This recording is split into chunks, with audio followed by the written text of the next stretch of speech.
Sneaky Pete Season 3. So Sneaky Pete, a really good, fun, enjoyable show. I like the show a lot. One of the most notable things about this season is that they've changed production from New York to Los Angeles. That means that this season, the storyline really forces all the characters to go from New York to Los Angeles.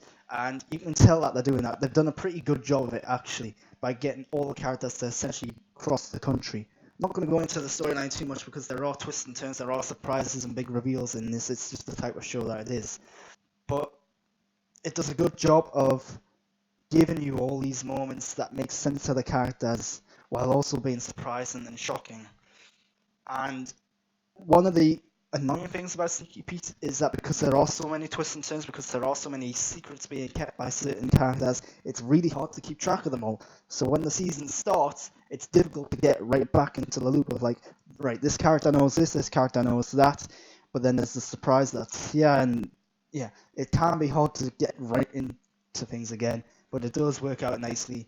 This season has a good villain overall, I think. There's a good overall story. I'm not going to say how the season ends, but this could be the final season. I think it does have a moment which could wrap things up if it is potentially the final season. I don't know how well the show does for Amazon. Hopefully, there will be another season. There are still big storyline threads that have yet to be answered. But if it ends here, I'm alright with that. This is also Ricky Jay's final performance. Ricky Jay, a actor and magician. He's in most of this season, but clearly when he sadly passed away, he wasn't able to wrap up his storyline. So in the final episode, it's very clear that he had died before doing the final episode, and they've clearly had to work around that. But as a send off for him, pretty good.